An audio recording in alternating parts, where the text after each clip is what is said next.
Jacob Seelman, Raceface Digital. Chase, I know the moment at the start-finish line was special with Raylan. I wanted to ask you a little bit more about the Design and Drive program.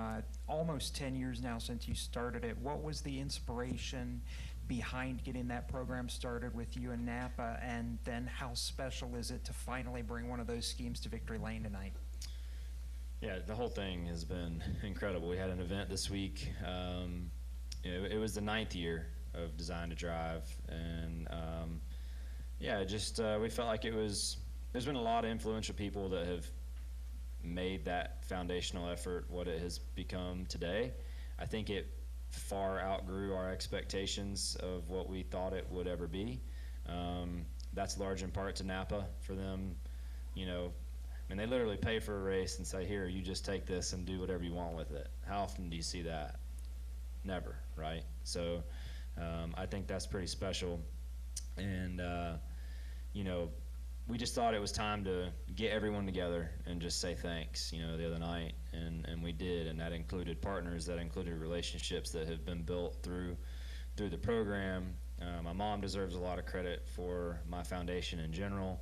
And kind of getting that going, and some of her relationships with Choa, and really just kind of to get the ball rolling, and since then it has become a very much a team effort, and to grow in this to be what it is. It started off as a shoe program that we auctioned off. All 4 Hendrick drivers wore them, and then Napa got involved, and when they got involved, that really allowed us to take the whole designing process to another level and really get a lot more engagement in it and through it. So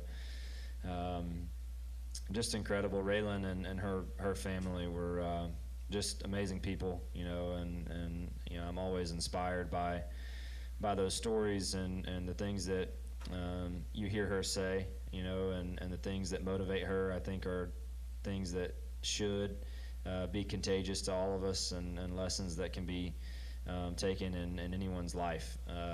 So grateful to have her here.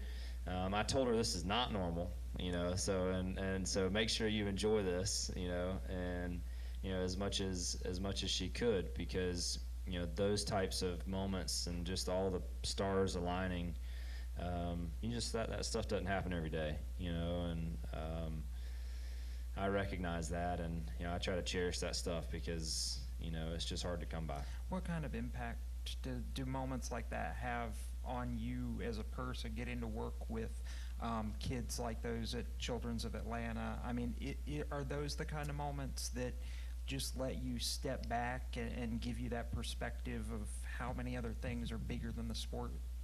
Yeah, I think there's a lot of things bigger than the sport, and that's certainly a great reminder. Being one of them. But like I said, those so many of those kids have had just extremely tough roads, and and it's no fault of their own, right? And it's important to recognize too, it's not just the individual, it's the entire family, right? And Raylan brought her brother out, and she was just excited to have him out here, because she said that he's missed so many things because of me, that I want him to go and have fun, right? So I think that those types of moments are just important to recognize the type of attitude that it takes to endure those journeys as a family unit and to not break apart. Just a lot of good lessons and all that stuff, and grateful to have witnessed it, and to to have lived tonight with them, and hopefully give them a day that they'll never forget.